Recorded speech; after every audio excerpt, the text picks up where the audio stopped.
Всем привет! Россиянам, занятым в отдельных отраслях, стоит задуматься о переквалификации, поскольку их место со временем займут роботы. Об этом, выступая на форуме «Открытые инновации», заявил премьер-министр России Дмитрий Медведев. Последний, как известно, очень часто затрагивает тему подготовки россиян к проблеме всеобщей роботизации.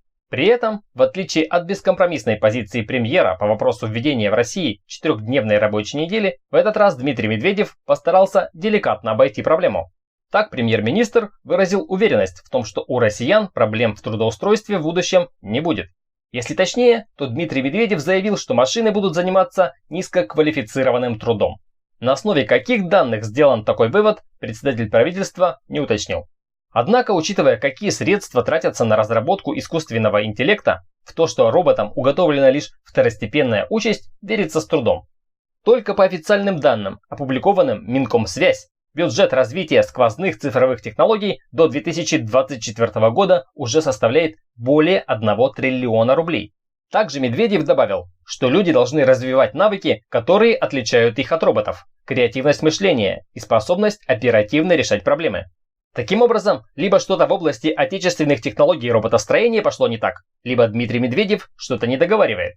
Возможно, на самом деле в целях защиты рабочих мест россиян от машин правительство стимулирует лишь разработки в области строительства роботов низкой квалификации. Другими словами, государство тратит огромные деньги, лишь бы только россияне жили комфортно.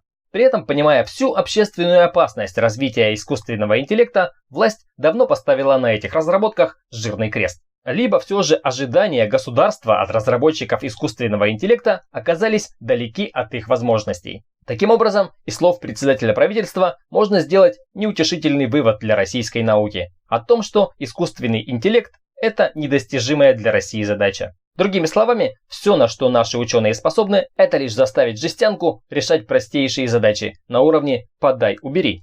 Либо же, как это заведено в политике, вопреки реальным обстоятельствам, людей элементарно настраивают на лучшее, чтобы они раньше времени не паниковали. В действительности же борьба за низкоквалифицированные рабочие места в будущем возникнет именно между людьми. Другими словами, как когда-то президент России пообещал не поднимать пенсионный возраст, но спустя какое-то время внезапно передумал.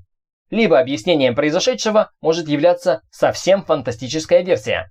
Так вполне может оказаться, что премьер с помощью машины времени побывал в будущем и лично убедился в том, что машины в нем заняты лишь низкоквалифицированным трудом. А поскольку Дмитрий Медведев не может раскрыть секретный источник своей информации, то, скорее всего, ответ на этот вопрос мы так никогда и не узнаем. Подписывайтесь на канал «Обо всем с юмором» и пишите в комментариях то, что вы думаете по этому поводу. Спасибо за внимание, пока.